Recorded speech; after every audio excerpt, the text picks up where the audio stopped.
but then you flip it over like one more time, 5 seconds on each side. Oh, I see. Cool. So like, if you ever want to do a Hot Pocket episode of Season Liberally. Yeah. Hey, you're my guy. I promise, man. I promise. Nice. Okay, and this is the breathing arts. Sorry, the breathing arts? What? Yeah, you basically hold your breath to make your brain better. Wow. I know. Shockingly stupid. Shockingly. Hey, guys. What you doing? Oh, Cecil, Noah, you're just in time. Well, to get ready for this week's episode, I figure no better way to get in the mood than a museum of embarrassing beliefs. Did you guys know Eli tried multiple different juice fasts? I did. I thought the first one was just a bad one. Mm-hmm. You do need bathing suits for that exhibit, though. Just a heads up. Yeah, or a slicker at the very least. Gross. I mean, Eli, don't get me wrong. I appreciate you taking the brunt of the embarrassment here, but shouldn't we explore everyone's past embarrassing beliefs? You know, just to be on the same page. Look, there's even a door with my name on it. No. Or you know what? Let's stick with Eli. Yeah. You guys want to check out the words I read but hadn't heard out loud? Yes, please. Sure. Wait, was that a tornado made of tarot cards? We're doing the words exhibit, Tom.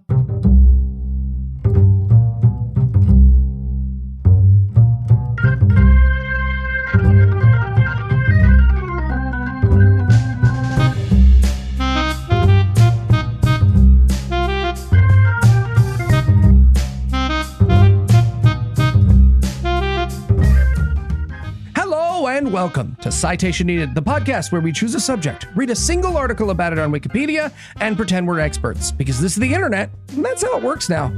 I'm the catcher, and I'll be gathering children? Whatever the fuck that means. I don't know. Buckle in. But I can't do it alone. First up, two guys who absolutely liked more embarrassing books than this week's topic, and they know it, Heath and Tom. Listen, I read Atlas Shrugged again, and then I watched 3 movies of Atlas Shrugged as penance. I have redeemed myself. You deserve it. Yeah, I will never tell mine, Eli. It's my biggest secret. And also joining us tonight, two guys who regret asking their English teachers when they were ever going to use this, Cecil and Noah. In my defense, I was referring to the school-issued bulletproof vest, and I found a use for it later that same period. So I asked and answered. And in my case, my English teacher was telling us how to avoid satanic cults. Yep.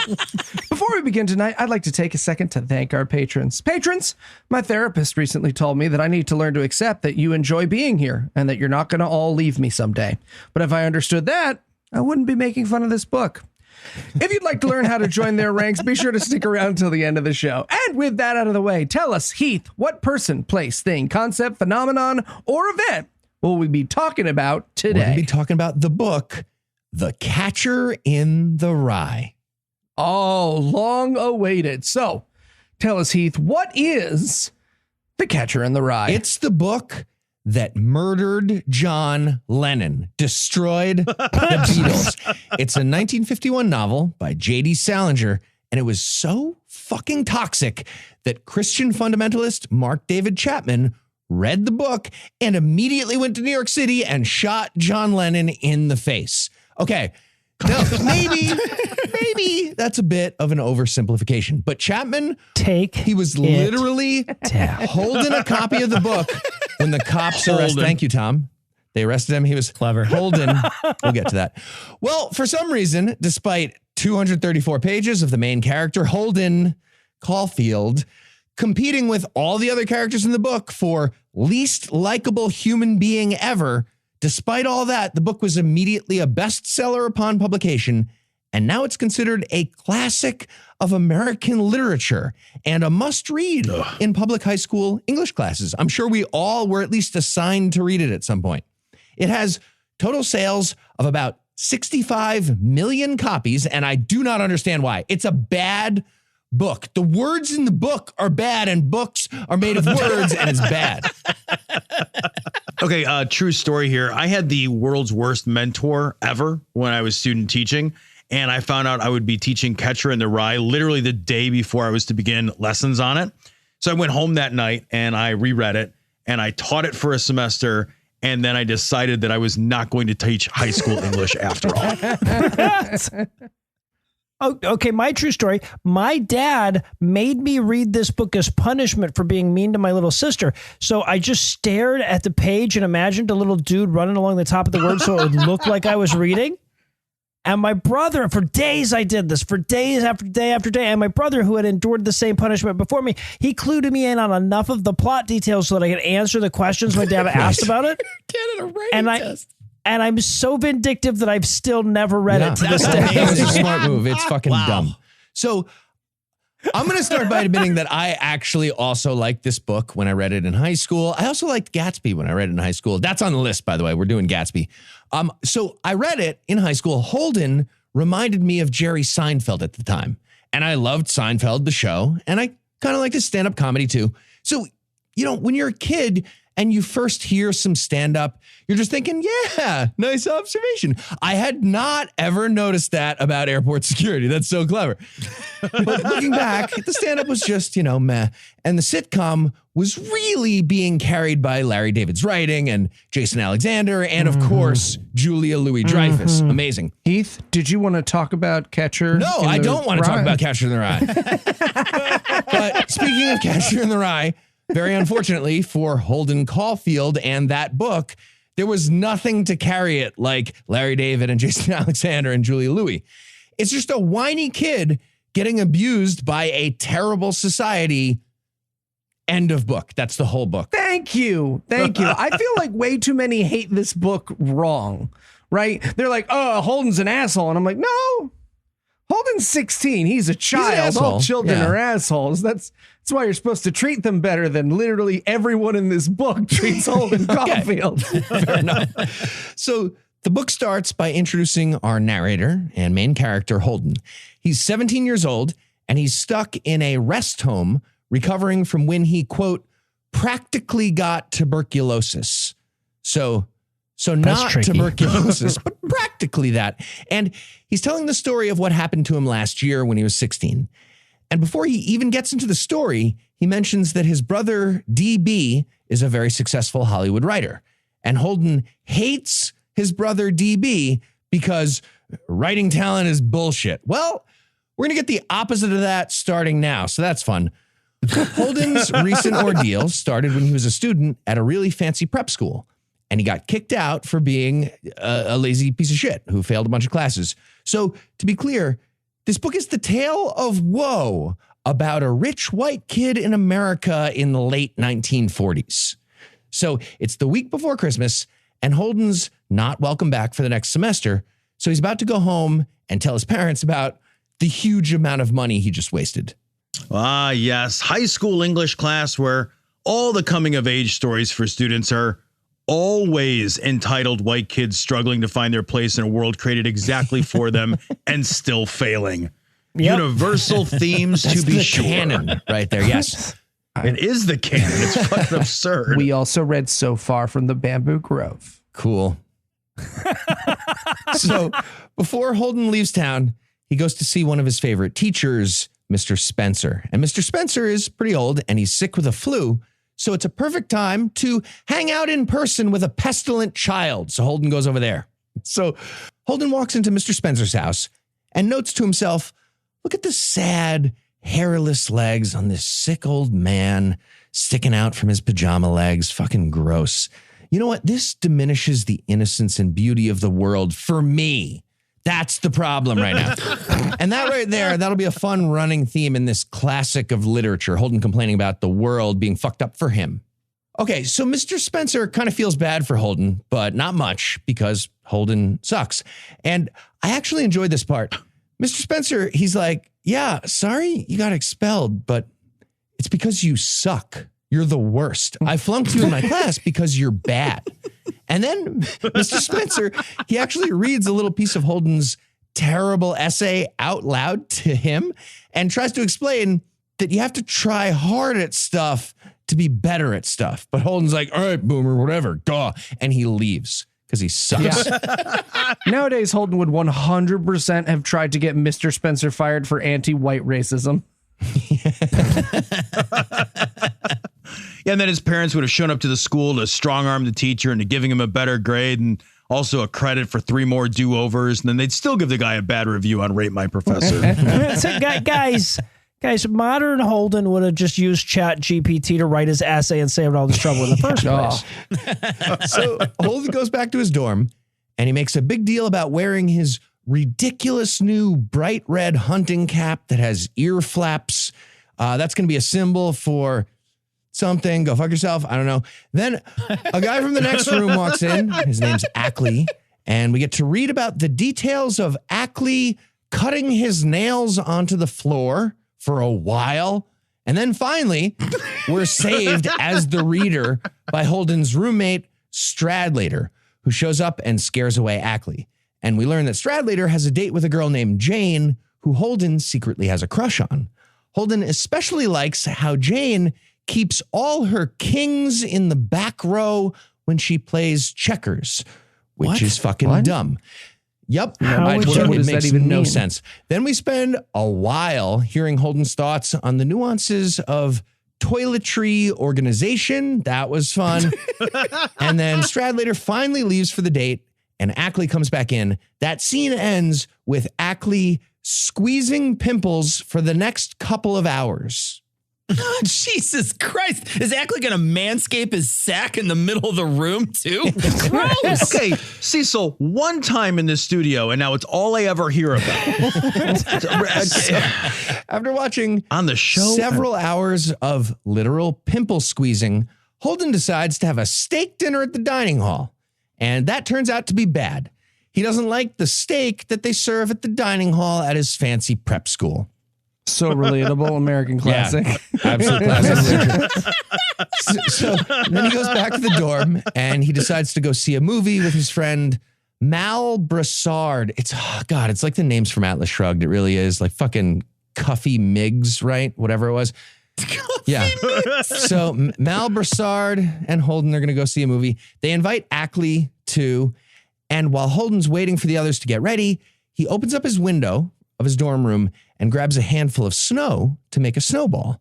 But then he just can't throw it for some reason. And we learn, well, I learned from like reading the fucking Spark Notes, snow represents the innocence of childhood or some bullshit. So he carries the snowball around his dorm. He carries the snowball around the dorm for a while, just dripping everywhere because he's an asshole.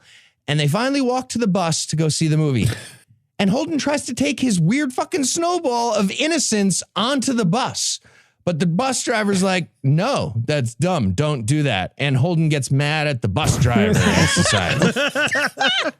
Wilson! Yeah. I just want to take a moment to point out that this is usually where defenders of this book point out that the snowball sequence is proof that Holden has a disability of some kind. But again, no. When I was 16, I punched a brick wall because a restaurant I liked closed. Kids are stupid. Stop diagnosing Holden Caulfield. He just sucks.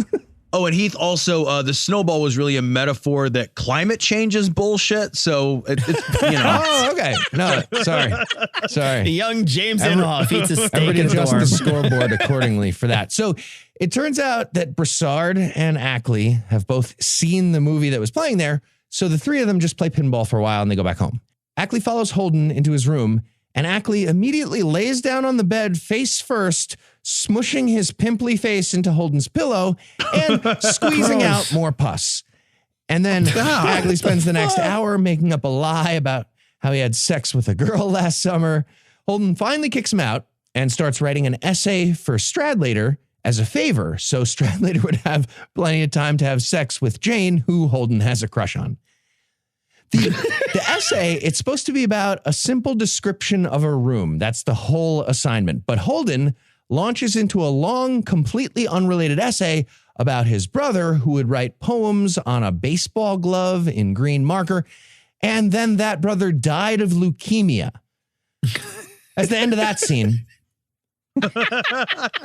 Also, Ackley had sex with that baseball glove last summer, too. So he wrote that in. Cecil, is this going to be a It's a thing the Canadian whole league, episode? you know. Like, again, you come to the studio early, Cecil, you see what you see, okay?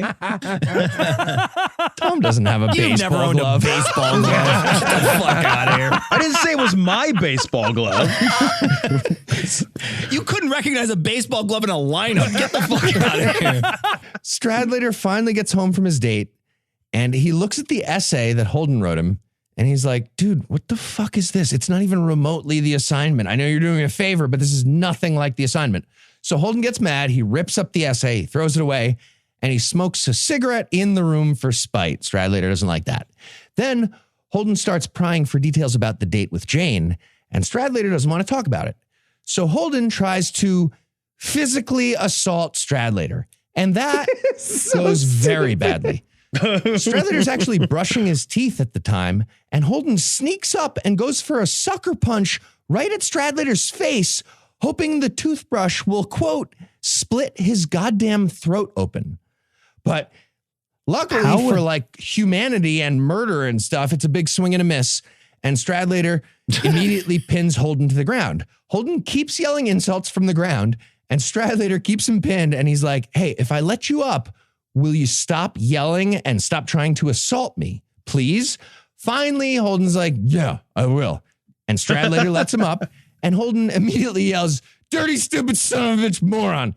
Stradlater is like, all right, we just talked about this. I'm giving you one last warning. Holden ignores that and keeps going with the insults. So Stradlater hits him in the face and knocks him out. Holden wakes up a minute later, and Stradlater's leaning over him with a toiletry kit, hoping to clean it up. And he says to Holden, dude, just go wash your face. And Holden says, you wash your face and then go fucking fuck the janitor's wife. Seriously, he says that. I don't understand what he meant. What? Look, I'm not saying this exact scene happened to author J.D. Salinger. I'm saying a 32-year-old man probably doesn't write about the time he tried to sucker punch his friend twice in a row, apropos of nothing. Yeah, right. Well, he probably didn't think of the awesome janitor's wife insult until later that night. But other than that, yeah, He had it right away. exactly. Yeah. So Holden decides to leave the prep school and go back to New York City a few days early at this point. He packs up all his stuff. He puts on his Elmer Fudd symbolism hat and he walks out. He gets on the train to New York, and that's It's when he getting meets. very symbolic. Yeah. So he's on the train, and that's where he meets a woman who's the mother of a classmate. They start talking, and Holden lies about how that kid is like super duper popular, I guess, to be nice to the mom. And when she asks about why Holden's leaving school 3 days early, he says, I have brain cancer. I'm getting brain surgery. Don't know why. Before she can say, hey, that's a very weird, obvious lie. Cut. The scene's over. Holden arrives at Penn Station in New York, and he gets a cab to the Edmont Hotel where he's going to stay for a few days.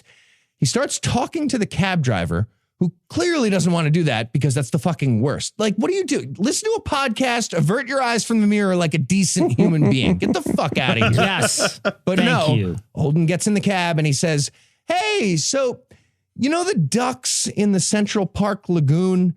Where do you think they go in the winter when the water freezes over? And the driver's like, I'm just a cab driver. I don't know, man.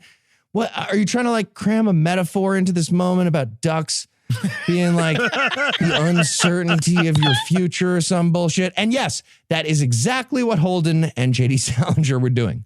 According to my extensive research again, Sparks notes, the ducks are a symbol for Holden's need to survive his own emotional winter. Well, I mean, in reality, in New York, when water freezes over, the ducks leave town because the deep part of the pond is the only refuge from the 3-foot-long rats. So they have to walk on ice. All right.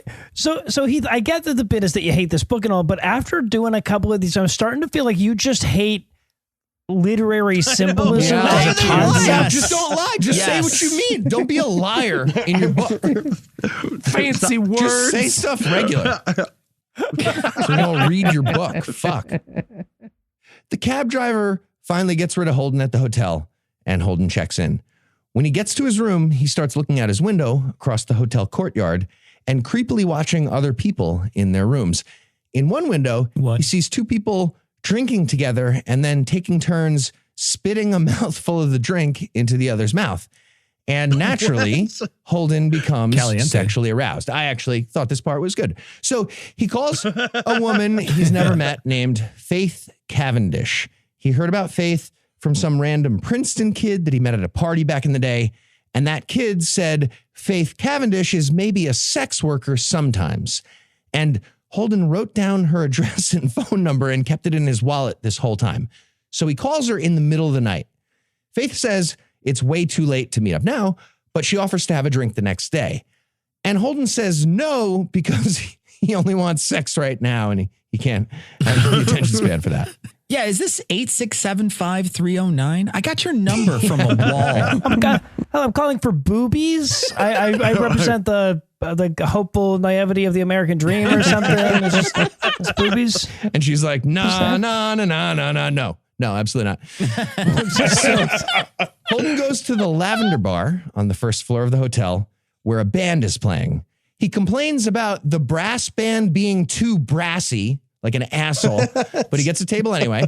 He's next to a table of three women, about 30 years old, and he starts negging those women to himself in his head. His exact words to himself: the whole three of them were pretty ugly, and they all had on the kind of hats that you know they didn't really live in New York. So all three of them had I Love New York hats on or something like that. And this is when Holden starts giving, quote, the old eye to the blonde one who wasn't too bad. But then the waiter shows up and it interrupts his old eye. Holden orders a scotch and soda because fuck me personally. Scotch and soda's horrible. And he says to the waiter, scotch and soda, like really fast to trick the waiter into believing he's 21. But the waiter's like, you said that crazy fast. You're clearly a child. No, I'm not serving you. I actually enjoyed that moment. Okay, real quick, another true story. I used to have a collection of very nice scotches and bourbons at my office at work. And I once went on vacation for a week, and my assistant, who was minding my phone while I was away, he drank in that week a whole bottle of Macallan 15. Oh, shit. He took your 15? I was shocked that he drank so much scotch just in a week. And so I asked him about it, and he's like, well, yeah, I mixed it with Coke. Because that's what he thought scotch and soda was. What? Also, real quick, guys, how relatable was my story about expensive scotch and assistants at my work? Because I'm now thinking about maybe turning this into a universal coming of age novel for all Americans to enjoy. I don't know. Do you lose required to enjoy in high school? You fired that guy, right? You fired the fuck out of him? No, but I locked my cabinet when I went on fucking vacation. Okay, you should fire him now. So Holden gets a Coke instead of the scotch and soda, and then he asks the three women to dance with him one at a time. The blonde woman finally agrees, and it turns out she's a really good dancer. Holden tries to do small talk with her on the dance floor over the music because he's the fucking worst. And the whole time she's like, what? I don't know what you said, man. I can't really hear you because the music, this is a universal situation that everybody should know. It doesn't really work. Finally, Holden decides that she's such a great dancer that he kisses her on the head, quote, right where the part of her hair is. And she's like, please don't do that. And he says, I have a sister in 4th grade and you dance just like her. So it's good, though. You're both really good is what I'm saying. No idea what metaphor was happening there. Sure hope it was fucking genius because that was gross. Either way, Holden spends the rest of the night bothering these women and pointing out their flaws to himself. And they eventually leave. He pays for their drink tab. And then he remarks to himself that he's mad how they didn't offer to pay for the drinks they had before he showed up.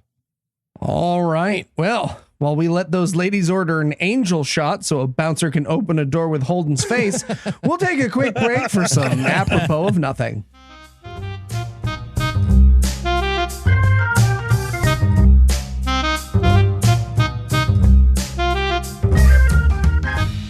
Hey, you work here? Yeah. How can I help you? Yeah, I'm looking for more books like The Catcher in the Rye. The Catcher in the Rye, huh? You a big fan of the classics? No, not really. Not even really a book guy, if I'm honest. I just like books that call out the hypocrisy of everyday life, you know, of the everyday zombies and their boring little lives. You know, The right, the phonies. Yeah. Okay. So first, you're going to like this. a thesaurus. Yeah. Just replace every word with a bigger, more obscure one. You'll feel real smart. Indubitably. And of course, you'll need this. The Big Book of Expensive Watches. Yep. You're going to want a couple of pricey watches, and you're going to want to memorize at least 10 or 12 watches that you don't have, but you can say that you want. Got it. Watches. The Atlas Shrugged, The Game, everything Robert Greene ever wrote, How to Win Friends and Influence People. Don't read that one. You won't like it. And this. This is a gun with a single bullet. What do I do with this? You'll know when it's time.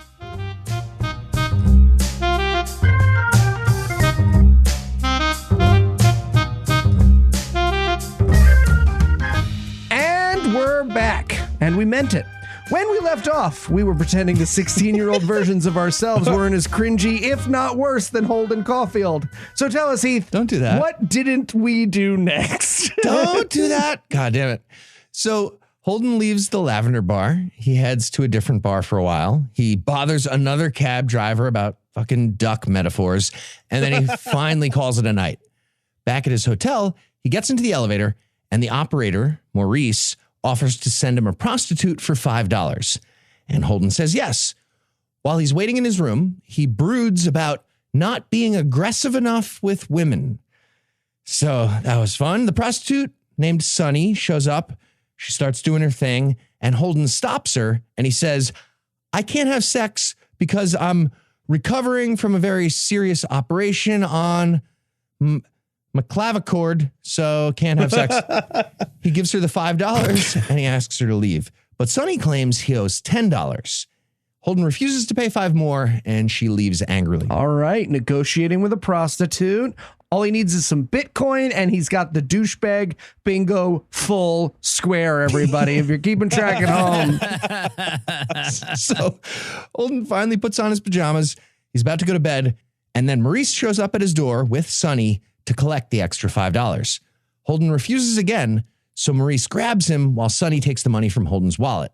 And then, as they're leaving, Maurice snaps his fingers on Holden's penis over the pajamas and punches Holden in the stomach. And this all represents the broad cultural conflict of 16-year-old rich kids and their emerging sexuality and how society doesn't help them out.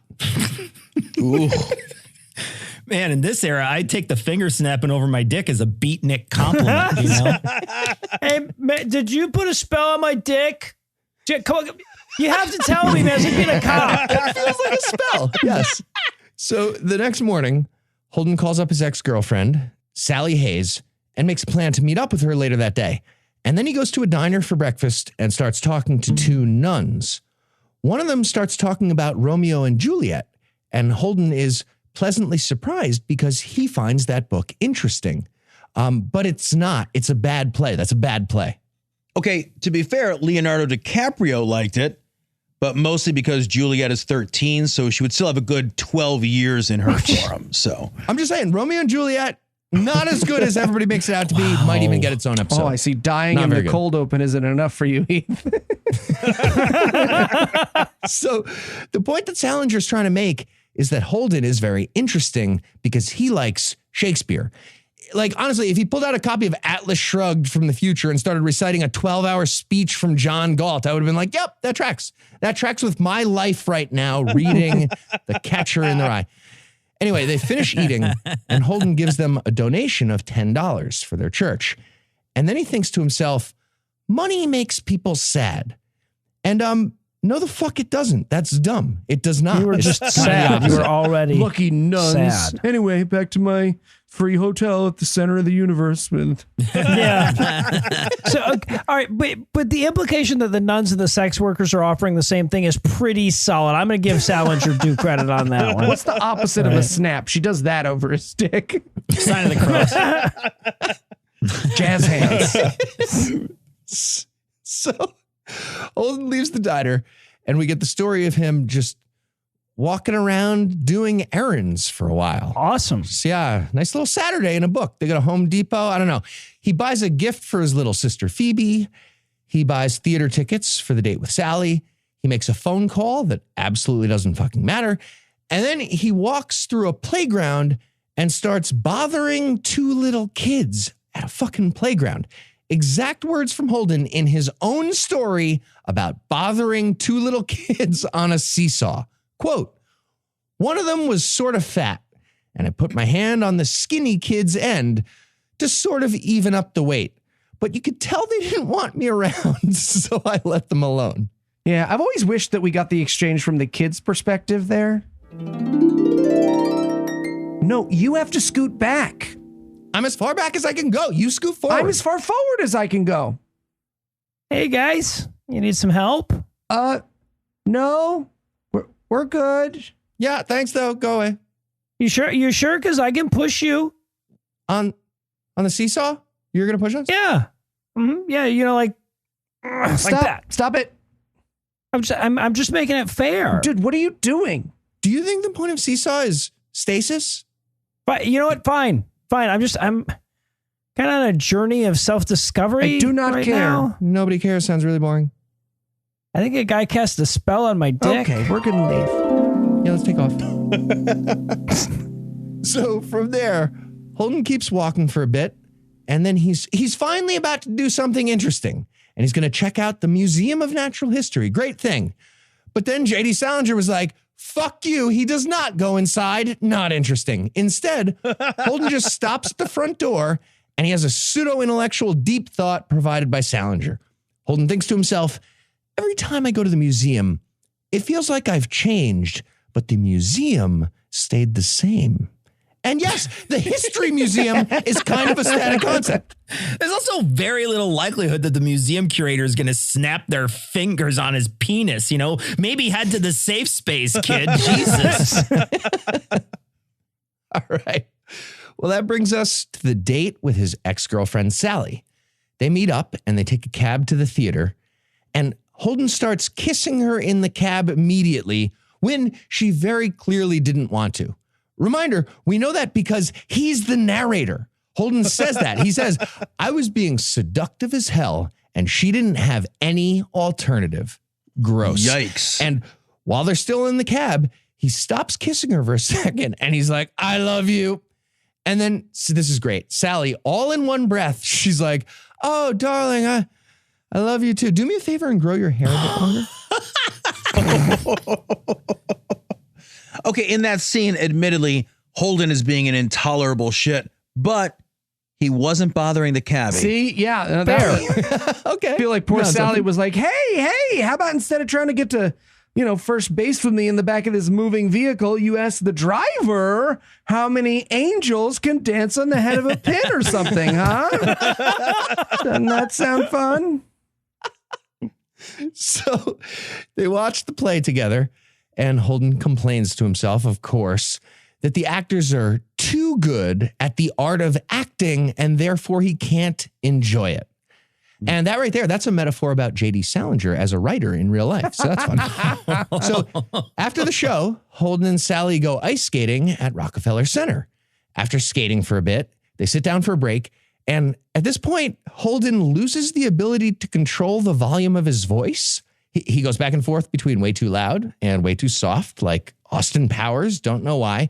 Then he finally finds regular medium, and he says to Sally, we should drive up to Vermont and live in a cabin camp. I have $180. When that runs out, I'll get a job. Also, you marry me now. And Sally's like, nope, no, thank you. That's dumb. Not doing that. Holden argues with her for a while. Then he yells at Sally until she starts weeping, and then he leaves. Yeah, and as young love disintegrates on the side of the pond, a 3-foot-tall rat slowly skates by, shaking his head. Just He's holding the hands with a trash bag as he goes. Yes. Promise that'll never be us.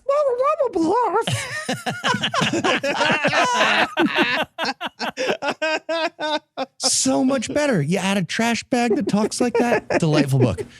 So Holden spends the rest of the day watching a movie and complaining to himself about the desires of women and how they're not him enough. Okay, now imagine that you are a woman reading this drivel in high school and trying to think about how you're going to have to write yet another essay not titled "Another Book I Have to Pretend Doesn't Insult Me Personally." So from there, he meets up with his old buddy Carl, who goes to Columbia now, and Holden keeps asking obnoxious questions to Carl about sexual stuff. Almost exact words from Holden when they first start talking at this bar where they meet. He's like, hey, look at that fucking slur word over there. Seriously, he's homophobic slur word right there. Anyway, how's your sex life? What are you majoring in? Perverts, probably. And Carl is just telling him to shut the fuck up between every question. And then Carl walks out after just a few minutes. Holden stays at the bar and gets aggressively drunk. Around 1 a.m., he calls Sally Hayes. Her grandma picks up. Holden yells at the grandma. What? Then he yells at Sally when she gets on the phone, and she hangs up. Then he goes back into the bar, stumbles into the bathroom, fills up a sink with cold water, sticks his face right into it. And that's when the piano player from the bar walks in, and Holden, who is covered in water and I'm assuming vomit at this point, he's like, well, piano player, I'm a manager. You want me to sign you? I'll fucking sign you right now. And the piano player's like, no, you're a child. Please go home. I would like you to go home. And whatever. Holden already forgot what they were talking about a second ago. He's walking back over to the bar where he tries to hit on the lounge singer. No luck. And then the hat check girl. Again, no luck. So he finally leaves. It's like American literature was a douchebag boot camp for the first 225 years of our history. Well, but the fact that so much of white male America read a book about an overprivileged next level asshole having a bad weekend and thought, what a universally relatable protagonist. That explains like the last 70 years of American history, doesn't it? Yeah. Explains a terrifying thing about me at fucking whatever age when I read this. Okay, so now it's the middle of the night in December in New York City, and Holden, he's covered in water, and he walks to Central Park to check out that really important symbolism thing with the ducks that his author had set up earlier, so he kind of fucking had to. He goes to the pond, and he does not find any ducks frozen into the ice or whatever he thought would happen in the winter. I have to clarify here that Heath is not exaggerating. I actually went and reread this passage to make sure I wasn't misremembering it.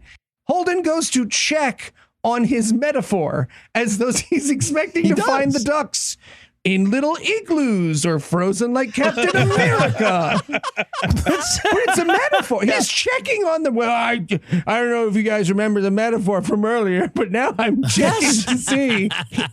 He looks for a metaphor and he swings and misses in a book. He's a fictional character. It's written on whatever. So he sits down on a bench. He's all sad and cold, and he counts the cash that he has left. He's almost out of cash. And his drenched upper body from the bathroom sink is starting to ice over. So he decides to sneak into his parents' apartment and say hi to his little sister. And that's when the character that we're supposed to be empathizing with takes a very quick walk from Central Park to the extremely expensive apartment building where he lives with his loving family. He's got to head home to dig through his giant drawer of gold-plated bootstraps, Heath. That's how this works. That would have been better. So Holden sneaks into the family apartment and goes into Phoebe's room where she's asleep. Side note, 10-year-old Phoebe Caulfield is the only good character in the book. I love her. I hate everybody else. So Holden roots around in her stuff for a while and reads her notebooks. And then he finally wakes her up and they talk for a little bit. And Phoebe says, hey, wait a second. You're home 2 days early. Did you fucking get expelled because you're a lazy piece of shit? I know that's what happened. And Holden starts telling an obvious lie. And Phoebe's like, you did get expelled. I knew it. And she punches him in the leg. So Holden explains that the big problem is that he hates every subject in school. And then Phoebe says, you hate fucking everything. That's a dumb excuse. You still have to like do things. And she challenges him to name one single thing that he likes in the universe. He thinks for way too long. And he finally says, I like our dead brother, the leukemia dead brother that I wrote the stupid essay that didn't make sense about. Phoebe explains that our dead brother is a really bad answer to that question very correctly. So Holden adds, okay, I like this right now, sitting here with you, just chewing the fat. And that's when Phoebe says, that isn't anything really. That's fucking Phoebe's the best. You know, now I can kind of relate because when I was 16, I thought hating stuff was who I was.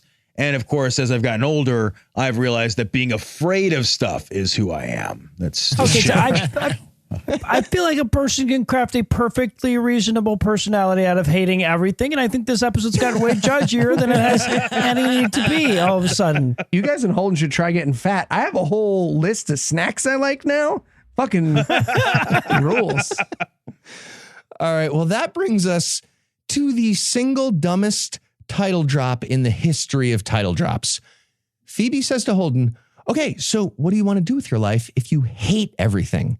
And Holden says, okay, so you know that song? It says, if a body catch a body coming through the rye. Blah, blah, blah. And Phoebe immediately interrupts him. And she's like, the line is, if a body meet a body coming through the rye. And it's a poem, not a song. It's by Robert Burns. It's been made into songs, but that's a poem.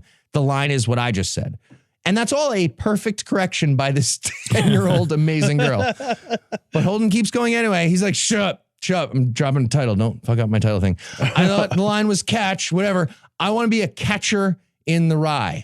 I want to hang out next to a bunch of little kids playing in a field of rye that's very tall and catch them before they accidentally jump off a cliff that they can't see because of the tall rye.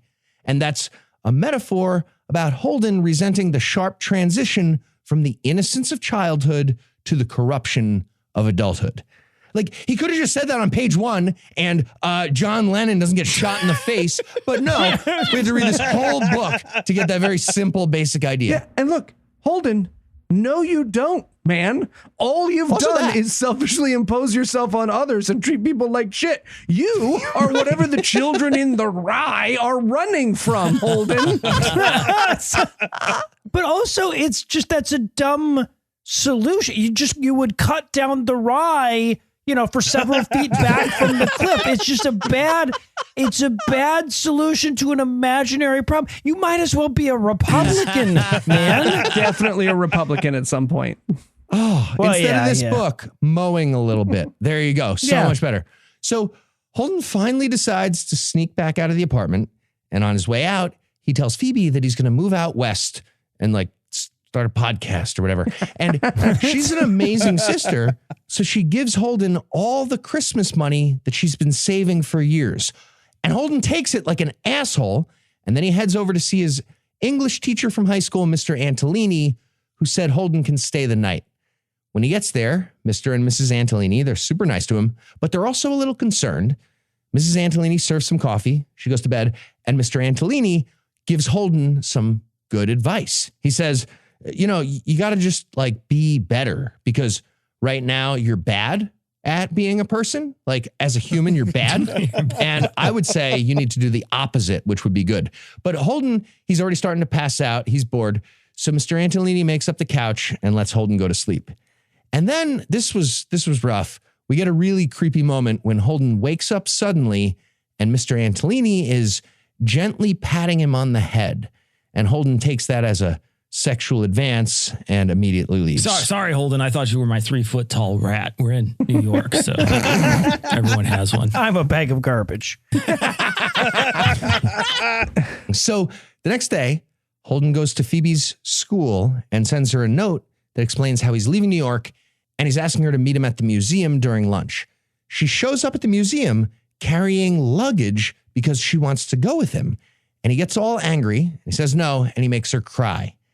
And then he takes her to the carousel in the park and watches her ride it while it starts to rain. End of book. That's the end of the book. Quick reminder, the entire theme is the idea of saving the innocence of youth by being a catcher in the rye, even though Holden would be a meter in the rye, according to the poem that he got wrong and his 10-year-old sister corrected him about. Yeah, and the last thing you want to get wrong in the poem is the meter. So, well, nicely done. All right. Last thing before we close it out. I want to give everybody a chance to defend this very important work of literature. Did any of the symbols or the metaphors work for you guys? The ice ducks, Elmer Fudd's symbolism hat, misheard poems. Was I missing any genius here? Fucking no, I don't this think book so. so much. It It's worked terrible. really well to like imagine a little guy running across the top of the words on it. Like he had a lot of gaps to jump over. Now I just want to reread it so I can picture Cecil's rat at the ice. Absolutely. rink. Yeah, right. Giant New York rat running across. Yeah, With an I Love New York hat on. Inserted into the podcastiverse. And Heath, if you had to summarize what you've learned in one sentence, what would it be? Absolutely not. Nope. Reject the premise. All right. Unlike Holden, are you ready for the quiz? I'm ready for the quiz. All right, I got a good question here for you, Heath. What is the longest book that you ever hate read? A. Atlas Shrugged at 561,996 words. Yeah, it's up there. B. David Icke's Everything You Need to Know But Have Never Been Told at 613,313 words. We're a lot way through that. C. The Holy Bible at 783,137 words. Actually did that. Ugh. Or C. The Book of Mormon, which despite being only 269,320 words long, is functionally infinite because of its sheer awfulness, which makes every sentence somehow twice as long as the last one. Even just the Book of Alma is so goddamn catatonically boring that it is measured not in word count, but in parsecs. Yeah, honestly, Book of Alma and Catcher in the Rye, very similar. I got to be honest. A lot of yeah, for sure. Okay, but you know what? I'm going to go with A, Atlas Shrugged. I've read it twice. Do I get to double that and count that as double? You do. I didn't think you'd think of that, but yes, you do get to Nice. count that as double. You are correct. All right, a little bit of a personal question here, Heath. Catcher in the Rye didn't drive me away from my chosen career in teaching, but A, it sure didn't help. I love that you have very personal stories about both this that like changed your career. And also, did Sound and the Fury change something in your we life were too? gonna I remember read things some big together. Yeah, Tom Sound and of I the were Fury gonna read was- stuff, yeah. and we decided Yep. not and to. you were like, we're not doing a book hard reading pass together. here. Yep. Absolutely not. Let's just drink and Great eat works wings forever. of Great. literature really changed Tom's life in the wrong way. In the wrong way. in that he hates them so much. You picked Okay. my two most hated books, I think. That's Wow, the thing. It's all like right. I loathe this book. Crushing Loathe it. it. Next So essay. A, was it A? It's A. This is terrible. Next Got essay, it. Tom's divorce papers. Those are a great read. I love those. You kidding me? All right, Heath. It's hard to understand why Holden sucks without understanding why J.D. Salinger sucks. Which of the following is a real, true way in which J.D. Salinger sucked? A. He demanded that if anyone ever made a Catcher in the Rye movie, he, J.D. Salinger, regardless of age, must play Holden Caulfield. He was like 32 when he wrote it, right? B.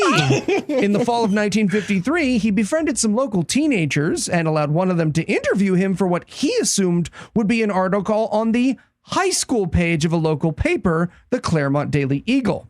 The article appeared instead as a feature on the editorial page, and Mr. Salinger felt so betrayed by that page location difference that he broke off his friendship with those children and built a 6.5 foot tall fence around his property. All right. He invented the spite wall. He's fitting into a lot of our episodes, actually.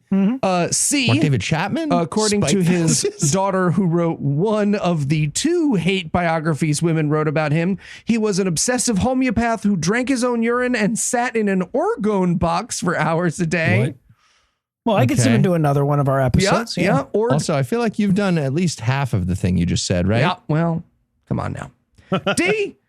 He tried to fuck my mom while he was still married, but she wasn't having it. Okay. I know that D is actually real, which is amazing. So, and I feel like the other ones it's E all the above. I feel like it's E all It the above. is E all of the above. Okay. Fuck All yes. right. Okay, Heath. In the movie adaptation, what song plays when Holden's pimple-faced roommate Ackley fucks a baseball mitt? A. Holden loosely. It's a 38 Special song. Anyway. B. WAP. Wet ass pond. C. All you need is glove. Or D. Baby got Backley. Oh, it's good. Those are good. That's really tough. Love D and C trying to decide. All you need is glove, sweet glove. Sorry, it's WAP Wet Ass Pond with a rat. in it. I didn't even have There's a chance. rat in it. Yeah. All right, Cecil, you got him. So you win. Tom gets to go next. Yay. All right. Well, for Tom, Cecil, Noah, and Heath, I'm Eli Bosnick. Thank you for hanging out with us today. We'll be back next week. And by then, Tom will be an expert on something else. Between now and then, you can listen to Heath, Noah, and myself on our girthy selections of podcasts. You can hear from Tom and Cecil on their one single podcast. And if you'd like to feel better about your childhood, you can hear about Tom falling into a car wash fight club over on our show, Dear Old Dads. And Only if you'd for like to- patrons. yeah. And if you'd like to keep this show going, you can make a per episode donation at patreon.com/citationpod or leave us a 5-star review everywhere you can. And if you'd like to get in touch with us, check out past episodes, connect with us on social media, or check the show notes, be sure to check out citationpod.com.